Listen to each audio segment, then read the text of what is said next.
Thank you.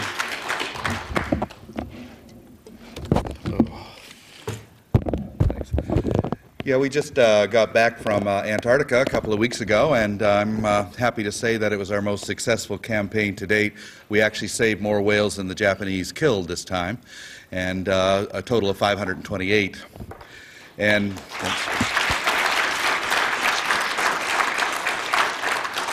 it was our most ambitious campaign and certainly our most costly campaign because we went down there with 3 ships and returned with 2.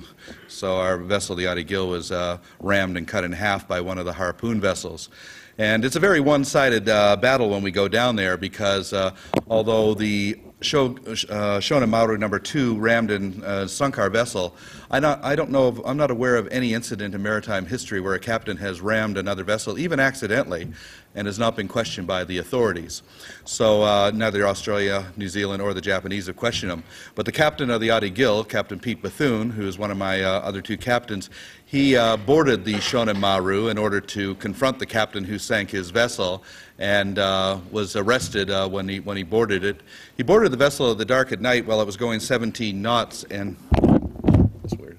While it was going 17 knots, and he had to cut through the netting to get on board, and he was on for an hour and a half waiting for sunlight so the helicopter could come film him.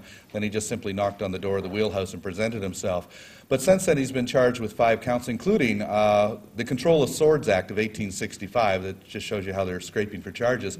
But it's interesting that they charged him with that one because that was what Emperor Meiji in 1865 used to try and destroy the samurai, which was a true Japanese tradition. And so they're charging him under this for interfering with what they say is a Japanese tradition, which is the killing of whales. Unfortunately, whaling was introduced to Japan in 1946 by General Douglas MacArthur. So if whaling is part of Japanese tradition, then the American occupation of Japan must be part of Japanese tradition. So we're going to ask that they restore that. So it's been a very, very successful campaign. It was our 6th campaign down there. We have to keep the pressure on. They haven't made any profits now for 5 years, and this year I think we cost them $132 million in losses. So they're quite angry. And of course we get labeled lots of things, especially from the Japanese press, and I'm now officially a terrorist according to the international watch list. But you know, I don't really have a problem with that. In a world where the Dalai Lama is officially a terrorist, I don't mind being one. And but you know, when I was coming back into the U.S., they pulled me aside, and you know, I had to sit down, and Homeland Security guy came over and said, "Well, we have to do this, and we have to do that." I said, "What's going on here?" He says, "Oh, well, you know, Japan's put you down as a terrorist." I said, "Oh my God, what am I off to Guantanamo? What's going on here?" And he said, "Oh no, it's just a lot of paperwork." So the problem is that everybody's labeling everybody a terrorist to the point right now that it's not even being taken seriously anymore. All you have to do is protest something and you're a terrorist these days. I don't think they'd know what to do with a real terrorist if they ever confronted one. But you know, we have to deal with that crap all the time. But you know, we get called names, and one of the things that we get called is we're pirates. So when they started calling us pirates, I said, you know, okay, well, let's make that work for us. And we got our own pirate flag and painted the ships black, and the kids love it. You know, it's great. And it's also our biggest merchandising items are our pirate logo stuff. In fact, even Guess Jeans offered us $500,000 for the logo. We turned them down. But there's a serious side of that. If you go back to the 17th century, it was not the British Navy that shut down piracy in the Caribbean when piracy was out of control. The reason for that was very simple. There are too many British merchants and too many British politicians making money off of piracy. Not much different than the way things are today. Piracy was finally shut down in the 17th century by the actions of one man, Henry Morgan, a pirate. So if you want to stop pirates, you need a pirate to do it, because presidents and prime ministers are the biggest pirates in the world right now.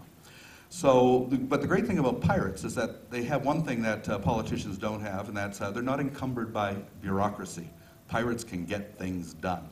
And when you look at the history of piracy, John Paul Jones, the founder of the United States Navy, pirate, Sir Walter Raleigh, Sir Francis Drake, who certainly were behind Queen Elizabeth being so powerful, were pirates. Jean Lafitte was a pirate, so there's a lot of good pirates. In fact, the most notorious pirate in the world, Long John Silver, didn't even exist. He was a fictional character. So generally, we're not so bad. But we look on ourselves as pirates of compassion in pursuit of pirates of profit. And what we're pursuing are pirate whaling operations. So the name gets a little confusing and everything, but the long and the short of it is we go down there and we intervene and we save lives. Now, we get accused of being violent all the time, although in 33 years of operations, we've never injured a single person. We've never been convicted of a single felony crime, and we've never been sued. And the reason for that, our opposition tend to be criminals, and they're not too anxious to go to court.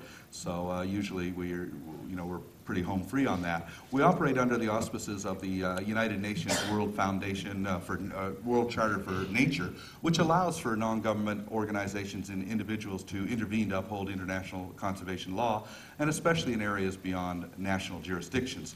So in those rare cases where we actually have been arrested, we have won our case.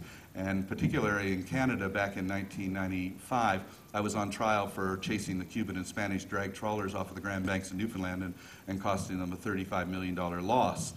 Canada charged me with 3 counts of mischief. Doesn't sound very serious, but I was facing 2 times life plus 10, even though I didn't injure anybody or hurt any property.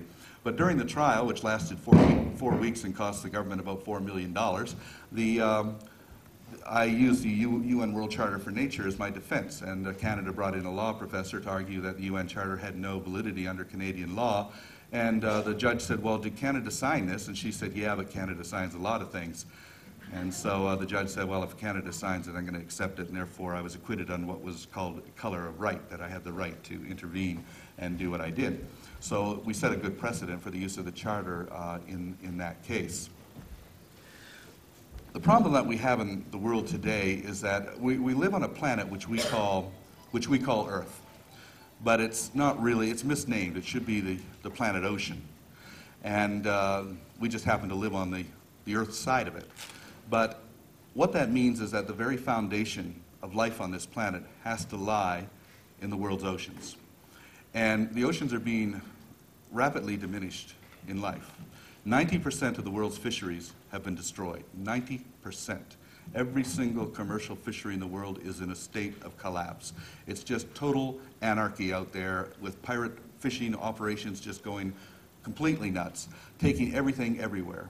We have had a project for 10 years now in the Galapagos Islands. It's probably our biggest project within the Sea Shepherd Conservation Society.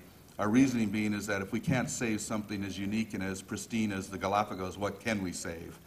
And every year about 300,000 sharks are poached out of the Galapagos Island Marine Reserve.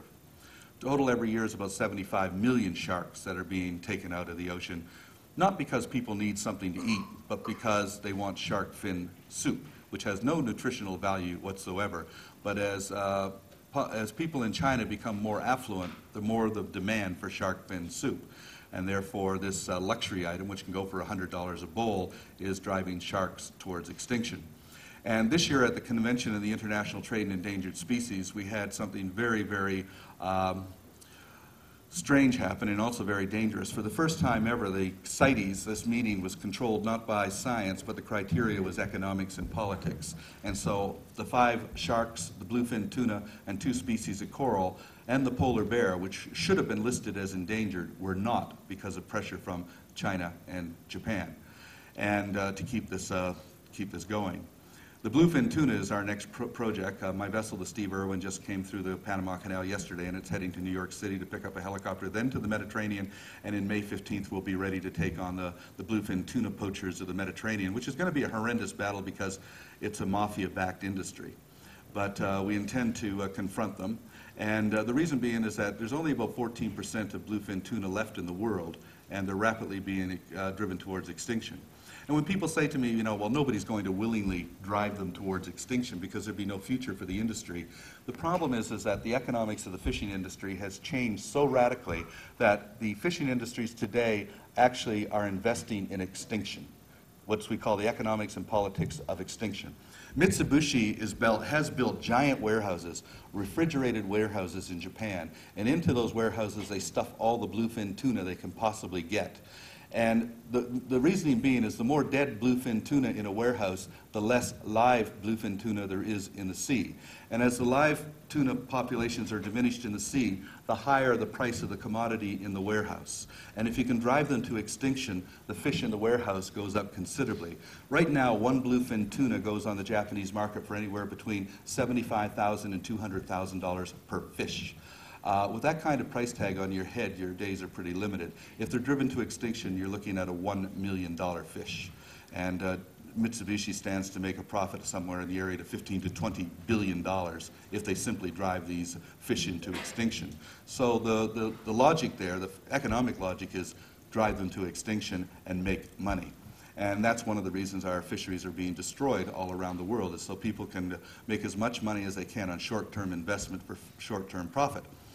But the problem is that if fish become diminished and the ecosystem becomes weakened, it could possibly collapse. And if our oceans die, we die.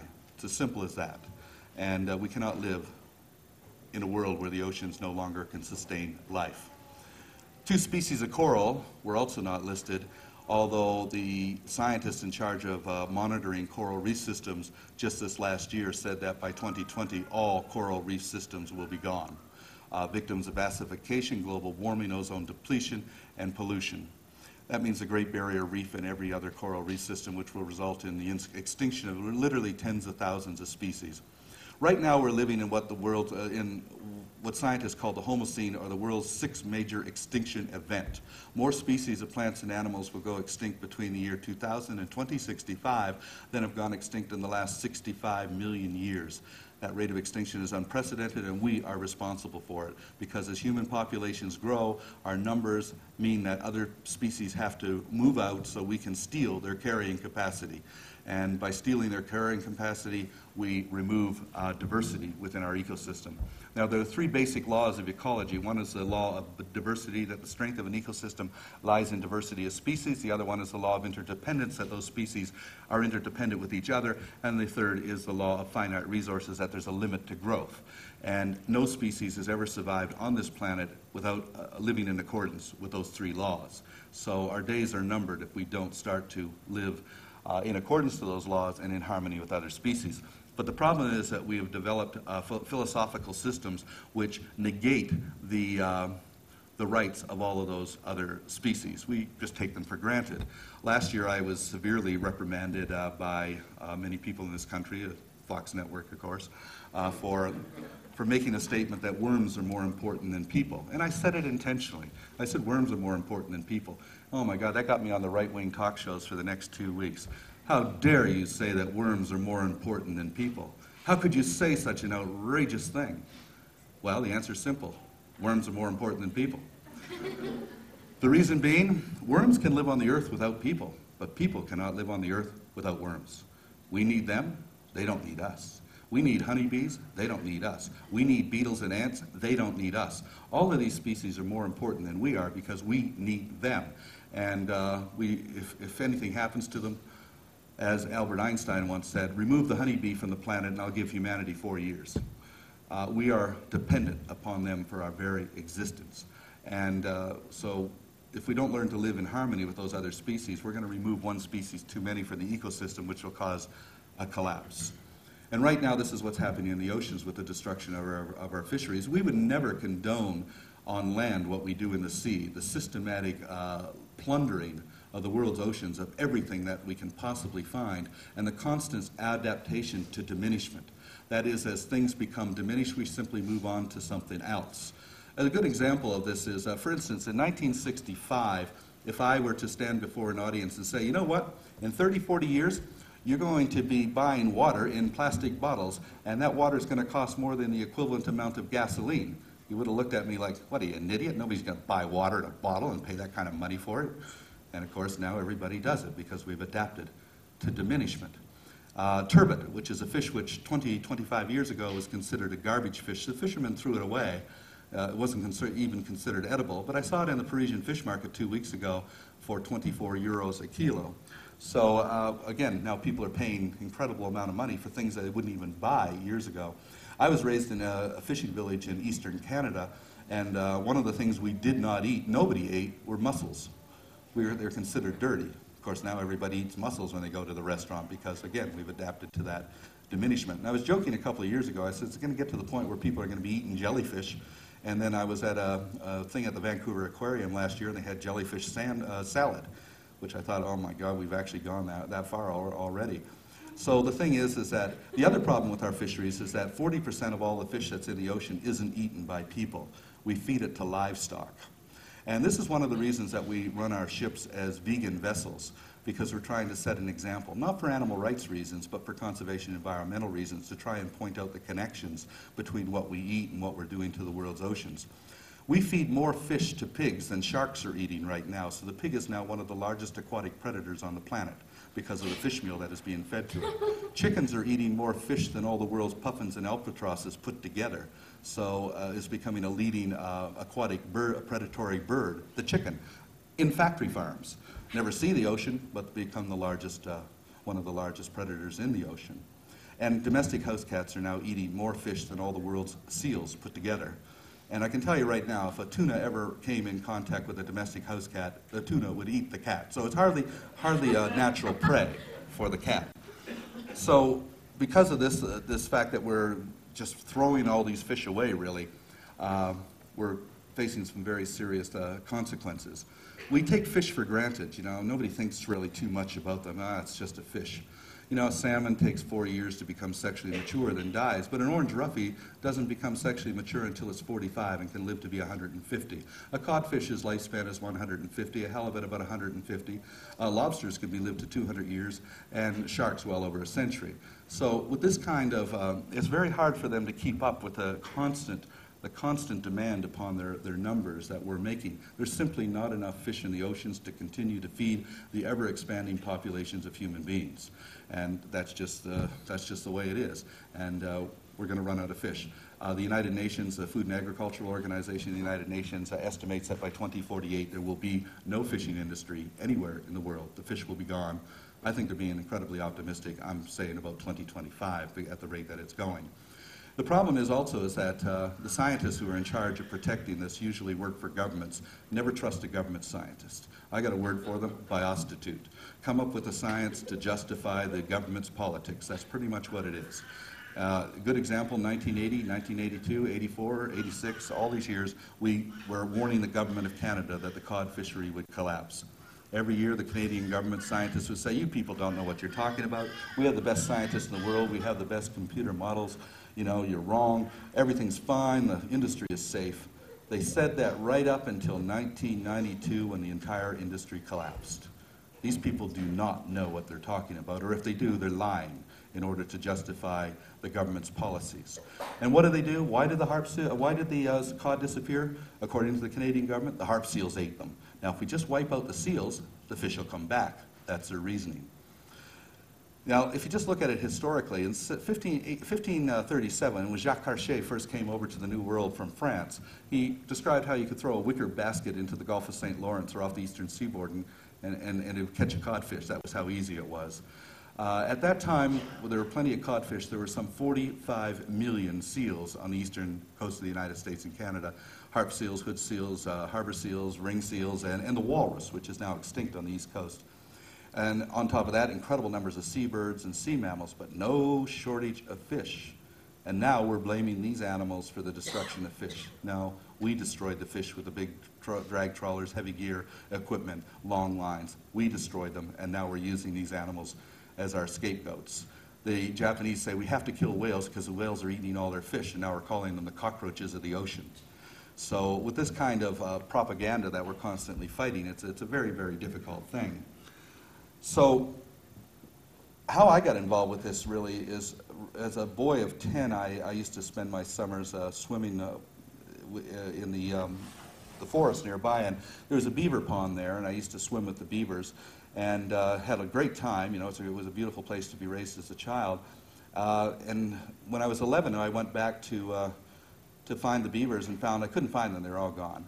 And I began to ask questions and found that trappers had come in during the winter and taken them all out. And I got really angry, and so I, that winter, began to walk the trap lines and free any animals from the traps and destroy the traps. So I really became an activist at 11 years of age. At 12, I got in trouble because, well, I didn't really get in trouble for it, but Dixie Lee Ray, the former governor of Washington, she wrote in her book, an anti-environmentalist book, she said, evidence of Watson's insanity can be found that when he was 12, he shot a boy in the ass with a BB gun who was about to shoot a bird. Any boy who would shoot another boy to protect a bird has to be insane. Well, my answer to that was, Dixie, in my town, every boy shot every other boy with a BB gun. I just happened to have a practical reason to shoot the kid that I did. But, so I started young on that, and when I was 18, I became the youngest founding member of the Greenpeace Foundation in 1969. And I left Greenpeace in 1977 to set up the Sea Shepherd Conservation Society because I'm not a protester and I don't like protesting. Protesting is extremely submissive, and it's like, please, please, please don't kill the whales, and hold up a banner, and of course they do it anyway. So I said, no, we're going to intervene. And since the day I left Greenpeace in 1977, I have not physically seen a whale die. They don't kill whales in our presence because they know we'll rip their damn harpoons off their ships if they try to do it. So we find that that aggressive approach is much more effective than holding up a banner. And although it's aggressive, it's still nonviolent. We damage a lot of property, probably millions and millions of dollars worth of property, but we've never injured anybody. And for anybody who says that property damage is violence, I just have to quote Dr. Martin Luther King, who said you cannot commit an act of violence against a non-sentient object. And one of our supporters back in 1985 sent me this little statue of a horse-headed dragon sort of thing. And this monk came up and gave it to me, and I said, what's this? He said, oh, I've been asked to give this to you. Do you want to put it on your ship? I said, oh, okay. So I put it on the ship, didn't know what it meant. And then in 1989, I had the opportunity to meet with the Dalai Lama, and I mentioned this to him and found out he had sent it to us. And I said, well, what does it mean? He says, oh, it's called Hayagriva. And I said, well, what does that mean? He says, oh, it's a compassionate aspect of Buddha's wrath. I said, well, what's that mean? Oh, you never want to hurt anybody, but sometimes when they cannot see enlightenment, scare the hell out of them until they do. So he understood what we were trying to do, which was to be intimidating, but not to hurt anybody. And back in a few years after that, I was doing a talk show in Vancouver when somebody called in a bomb threat to protest my violence, which I thought was a little strange. But we had to escalate I had to evacuate the radio station, and while I was out there, a reporter said, well, Greenpeace has just called you eco-terrorist. What's your response? I said, oh, well, what do you expect from the Avon ladies in the environmental movement anyway? They've never forgiven me for that. But I had to say something. But what happened in Greenpeace in 1975, there was an incident that changed my life forever. And that was, we had come up with this idea to protect whales by putting our bodies between the whales and the harpoons. We were reading a lot of Gandhi at the time, and we thought all we had to do was get between the harpoon and the whale, and they wouldn't risk killing a person. And so in June of 1975, Robert Hunter and I were in a small little Zodiac boat in front of a 150-foot Soviet harpoon vessel. This is just off the coast of California, and bearing down on 8 magnificent sperm whales. And every time the harpooner tried to get a shot, I would maneuver the boat to block his aim. And this worked for about 25 minutes, and till the captain of the Soviet vessel came down the catwalk, and he screamed into the ear of the harpooner. Then he looked at us, smiled, and brought his finger across his neck like that, and that's when I realized Gandhi wasn't going to work for us that day. And a few moments later, there's this incredible explosion, and the harpoon flew over our head and slammed into the backside of one of the whales in front of us. It was a female, and she screamed. It was a very woman-like scream, and she screamed and rolled on her side in a fountain of blood, and suddenly the largest whale in that pod slammed the water with his tail and disappeared. And he swam right underneath of us and threw himself out of the water, hurled himself straight at the harpooner on that Soviet vessel. But they were ready for him, and with an unattached harpoon, he pulled the trigger, and at point-blank range sent a harpoon into his head and exploded, and he fell back screaming and rolling in agony on the surface with blood everywhere. And as he was rolling about, I caught his eye, and he looked at me, and he dove again. And this time I saw a trail of bloody bubbles coming at us real fast. And this whale came up and out of the water at an angle so that the next move was to fall forward and crush us. And as his head rose up alongside our boat, and I looked into this eye, an eye the size of my fist, what I saw in that eye changed the entire course of my life forever, because I saw understanding. I saw that the whale understood what we were trying to do, because at that moment I saw him make an incredible effort to pull himself back. I could see his muscles pull back, and his head began to sink back into the sea. I saw his eye disappear beneath the surface, and he died. He could have killed us and chose not to do so. So I felt personally indebted for the fact that I was alive to that whale. But I saw something else in that eye too, and it was pity. And not for himself or his kind, but for us, that we could take life so thoughtlessly and so mercilessly and so ruthlessly, and for what? The Russians were using sperm whales to get spermaceti oil, which is used for a high heat-resistant lubricating oil for machinery. And one of the things that it was prized for was for the use in the manufacture of intercontinental ballistic missiles. I said, here we are destroying this incredibly intelligent, socially complex, wonderful creature for the purpose of making a weapon meant for the mass extermination of human beings. And that's when it struck me, we're insane. And from that moment on, I said, I'm not doing this for people. And we don't do it for people. We do it for the whales and the sharks and the turtles and the seals and the fish. That's who we work for, not for people. Which pretty much puts us above criticism. Because people can criticize us all they like. We don't care. Our clients are whales. And I haven't heard much criticism coming from them. But as an example, in 1986, we sank half of Iceland's whaling fleet and destroyed their processing plant and shut down their operations for 17 years. It was a $10 million hit on their industry, with 2 of their ships on the bottom, nobody injured. And of course, they started calling us criminals and everything, so I had to get on a plane and fly to Reykjavik and demand to be arrested. I was met at the airport by 150 police officers, and the chief immigration officer, he says, how long do you intend to stay in our country? I said, I don't know, 5 days, 5 minutes, 5 years, you tell me. Well, we have to go for interrogation. Oh, okay, sounds like fun. So we went to interrogation, and I said, are you admitting to sinking these 2 ships? I said, yeah, we're going to sink the other 2 at the first opportunity. They put me on the plane the next day and sent me back to New York, and the Minister of Justice stood up in the House. He says, who the hell does he think he is? He comes into our country and demanded to be arrested. Get him out of here. You know, the reason being they knew that to put me on trial would be to put themselves on trial for illegal whaling activities, and so that's why they didn't do it. But I had one of my former colleagues from Greenpeace came up to me and he said, I just want to let you know that what you did in Iceland was reprehensible, despicable, and unforgivable. And I said, yeah, so? And he said, well, you know, you're an embarrassment to our movement and everybody's upset about it. I said, you know, John, I really don't care.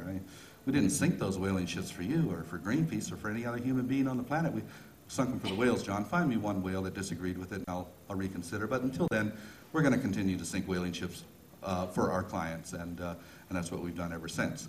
I think we sent 10 of them to the bottom so far, and without any criminal convictions as a result. And we'll continue to do that because, as far as I'm concerned, the only good whaling ship is one on the bottom. But thanks.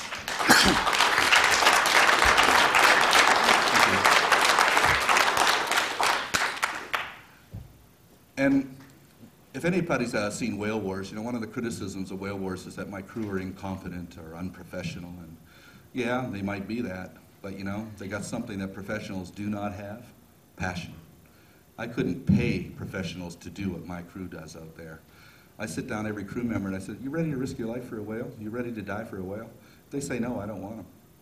And so that's why I have a passionate crew. But I was given a lot of consolation for the fact that if you look at the editorials of the London Times for 1911, there's the same criticism was leveled against Ernest Shackleton, that his crew were inexperienced and non-professional. And Shackleton's answer to that was, you keep your professionalism, I need passion. And that's exactly our position today. And you know what's really interesting is that in the past I worked in the Canadian Coast Guard and on the Norwegian-Swedish Merchant Marine, and in the time that I was in the Norwegian Marine, we had 6 casualties, 6 people killed on the Merchant Marine. And in 33 years on Sea Shepherd vessels, not a single serious injury. So I don't think that you know, just because a person's a professional means that it's going to be safer than otherwise. In fact, I think the volunteers tend to be safer than professionals because professionals tend to take things for granted too much, where our volunteers are extremely careful about everything. But we couldn't get anything done if it wasn't for those volunteers. And many of our volunteers have become empowered to understand that they can make a difference, that they can go out and change things. You know, we get calls all the time from people. Like, I got a call a few years ago from a guy in Scotland, and he said, they're killing gray seals here on the Orkney Islands. What are you going to do about it? I said, I don't know. I'm over here on the west coast of the United States. You're in Scotland. What are you going to do about it? Well, what can I do? So anyway, we helped him set up a Sea Shepherd group, and he got a bunch of volunteers together, and he went onto the island, and they were very enthusiastic. They just walked up to the sealers and pulled the rifles out of their hands and threw the rifles into the ocean and caused a big ruckus. And in fact, we caused such a controversy that we raised enough money to buy that island, which is now a seal sanctuary. And that was all because one guy from Glasgow called up and said, what can I do? And so that's the kind of thing that we're trying to encourage, that everybody can make a difference. In fact, it's the only thing that has ever made a difference. If you look at any social revolution throughout history, it's always been led by the passion of individuals, not by governments. Governments cause problems. It's people that solve problems. But because of Diane Fossey, mountain gorillas have continued to survive. Because of Jane Goodall and Steve Irwin and Bruti Galdikas, who's worked with orangutans. You can go on David Suzuki. I can name individual after individual who has made a difference. And I can't think of anything more noble than the fact that because you've lived, a species has been protected or a habitat has been saved.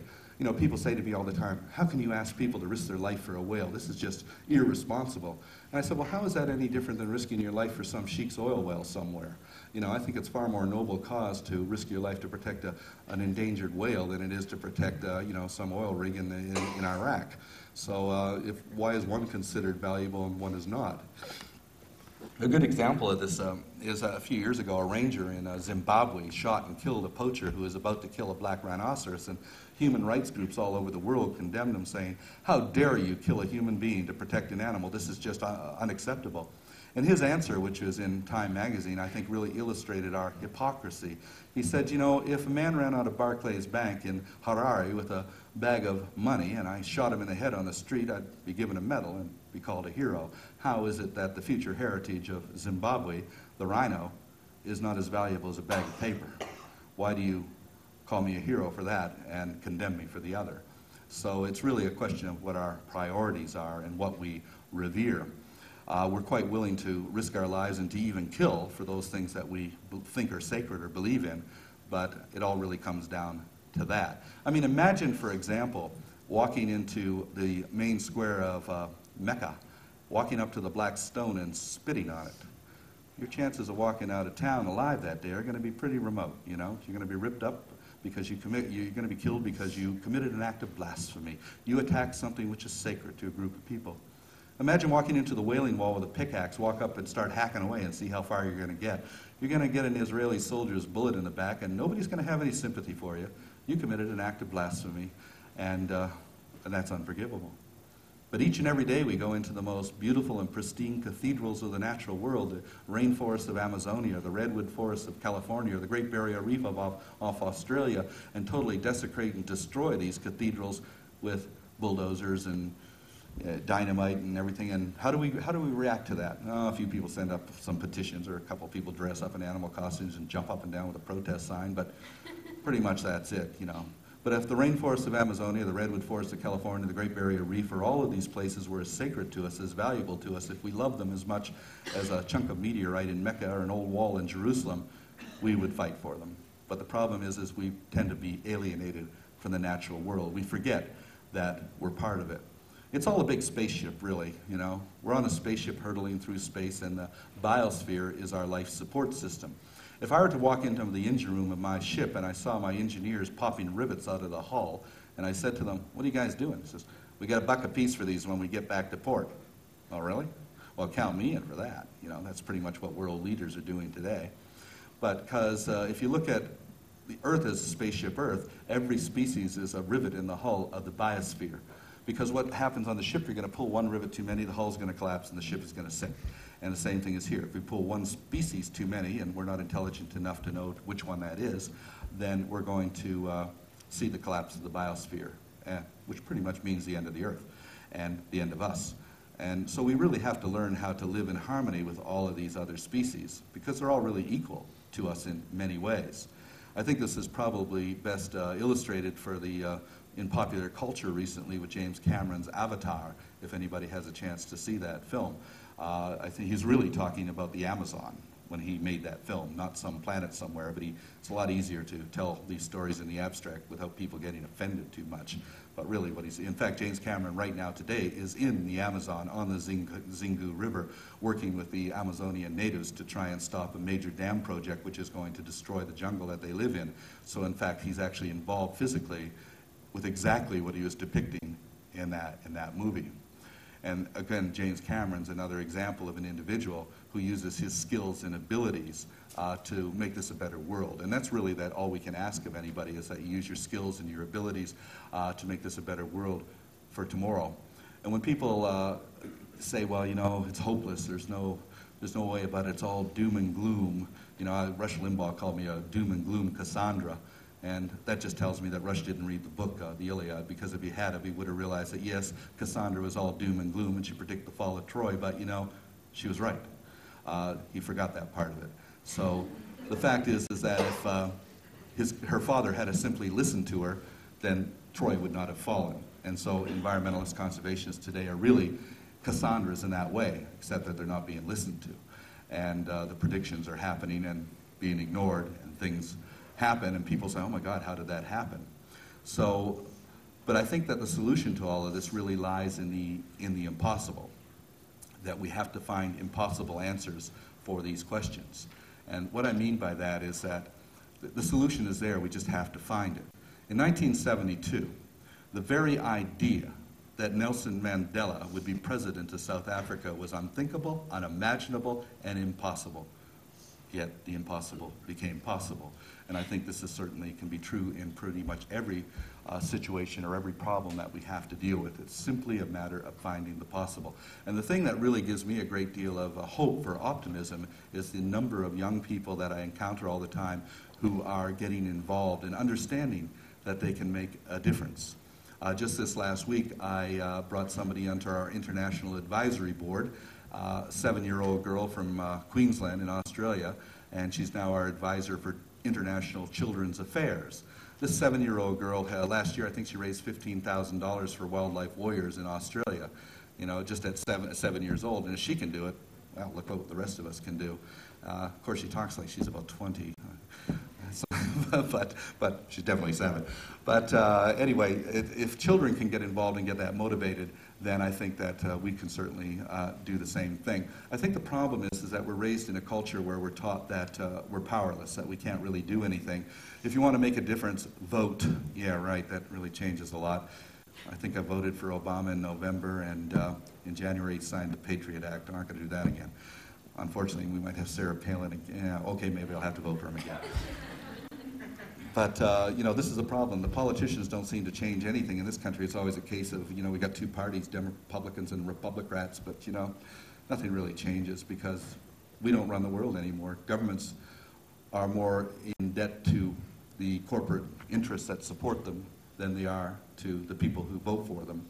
Right now, the majority of people in New Zealand, for example, are opposed to whaling, but the New Zealand government's backing the Japanese proposal to restore whaling, despite the fact that 84% of New Zealanders are opposed to it, because the New Zealand government's more interested in appeasing corporate interests with the Japanese in trade than they are with what they're doing. So they know they will probably lose the next election, but in the meantime, they'll have sealed all their little corporate deals with the Japanese so everybody gets what they want, and then they'll be, when they retire from politics, they'll be sitting on the board of those corporations for a ridiculous amount of money. If you want to get rich, just become a politician for a few years and then go into the private sector. You know, you can sell yourself out. I think it was Mark Twain who described Congress as a parliament of whores. Things haven't changed much since his time. So really, the solution is not to be found in politics. The solution is to be found in the passion within our own hearts, each and every one of us. And that's what I've been hoping that our ships and our crews have been able to get across, especially in the show, that Whale Wars that we've been doing. With having our own TV show, of course, has certainly helped a lot because, you know, you can reach so many more people. We live in media culture, really, which is really bizarre when you think about what kind of culture we do live in. They're making a major motion picture about Sea Shepherd right now, and Clive Owens is going to be playing me, which is really funny because once he becomes me, he will be more me than I've ever been me. You know, he will be me. But the other interesting thing is everything he does in the movie will now be acceptable because it's a movie. And once it's acceptable in a movie, then it becomes acceptable in real life.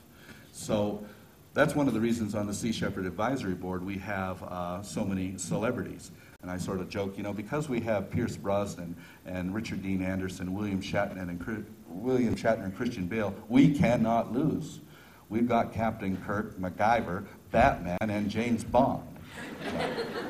And to give you an example of what kind of world this is, I write Pierce Brosnan's environmental speeches for him, and he was invited to give a speech to NATO. And I said, okay, well, why are they inviting you? They seem to think I'm an expert on the Cold War. Okay, why? Well, because I'm James Bond. It's a little scary when you think that the generals in charge of the defense of the Western world believe that Pierce Brosnan is an expert on the Cold War. But I wrote a good anti-NATO speech, and he delivered it, and they actually gave him a standing ovation because he's James Bond. So. And last week I gave an address to the Senate of France, to all these admirals and generals, and they had just given us a 4-page, very positive story in the French Naval magazine. And they came up and asked me if I'd write a 1,000-word essay for their magazine, this new magazine. I looked at it and I said, European Defense Magazine? Yeah, I'll do it. But, so things are evolved in a very, very strange way. And I think the reason for that is more and more people are becoming to understand how serious this situation is. Right now on our advisory board, last year we had Ian Campbell joined our advisory board, the former Environment Minister of Australia. Scott West came to work for us. He retired from the EPA's enforcement division because he said, I can't do my job. I want to come with an organization where I can actually do what I was supposed to be doing. And so many former naval people, government people and everything are coming over and helping us out for that very reason, because they see the problems and they see the fact that things are not being done to address those problems. Right now in the Galapagos, Sea Shepherd is in full partnership with the Ecuadorian Federal Police and the Galapagos Park Rangers. And we've seized over 200,000 shark fins. We have our own canine patrol unit to find out if shark fins are coming into the country or leaving the country. And we've seized and arrested 65 poaching vessels since we've been there. And we're working in a full partnership. But it's really difficult because in July of 2007, the president of Ecuador gave me the Amazon Peace Prize, and in August he arrested my director because we busted a shark fin ring which included friends of his. So, you know, we're constantly having to deal with one step forward, 2 steps back in all of these different things that we're involved in. But all you can do is just carry on, and one of the reasons that I'm able to do this is that I have absolute total contempt for bureaucracy, so I just ignore all the bureaucrats and just go right through and do what we have to do anyhow. And in that way we are making quite a bit of progress. Last year I was asked to give a lecture to the FBI Academy in Quantico, which I thought would be fun to do and did. And one of the FBI agents says, well, you know, Sea Shepherd's walking a pretty fine line, you know, when it comes to the law. I said, yeah, well, who cares how fine it is as long as you don't cross it? He said, yeah, I guess so. You know. But then he said, you know, there's a lot of people come to volunteer for Sea Shepherd who go on to be eco-terrorists. I said, well, yeah, so like who? And he named a couple of people who got arrested for freeing Mustang horses from barns or something, which is an act of eco-terrorism. And I said, yeah, but you know, they didn't do it with Sea Shepherd. We don't break any laws. We haven't been convicted of any laws. He says, doesn't matter. You trained them. You're responsible. I said, I got 3 names for you, Timothy McVeigh, Lee Harvey Oswald, and Osama bin Laden. You trained them. You're responsible. So don't give me that argument. The fact is that we do everything within the law, and we make sure that we don't injure any people. So they can call us all the names they want. So I'm not too concerned about that. But what we do believe is that people do have the power to organize themselves and to make a difference. And I would encourage everybody to really feel and understand that you do have that power. But I'm not necessarily saying that you have to go out and ram a whaling ship, you know, or hug a tree to save the planet. You really have to do what you do best, whether it be law, education, art, whatever. It doesn't matter as long as you do this in the interest of making this a better world for tomorrow. You do it for your children. Our ships fly, we're the only 2 ships in the world that fly the flag of the 5 nations of the Iroquois. The flags were presented to us by the Mohawk Nation because they understood what we were trying to do. And the Mohawks have this philosophy, I think, which we could all adapt, which is make no decision in your life until you take into account the consequences of that particular decision on all future generations. And if we lived by that philosophy, everything would be so much better. Because everything we do today affects the world, the way the world is going to be 100 years from now, 100,000 years from now, 1,000,000 years from now. If we wipe out a species now, it's going to have a profound effect on the planet 1,000,000 years from now. So it's an awesome responsibility. And the fact is that if we truly love our children, then we'll want to return this planet to them in a better position than when we first took it ourselves. And unfortunately, there hasn't recently been many generations that have been able to do this. Things have gone completely out of control, and we have to put everything back on the tracks one way or another. So that really requires that we all have to get involved one way or another.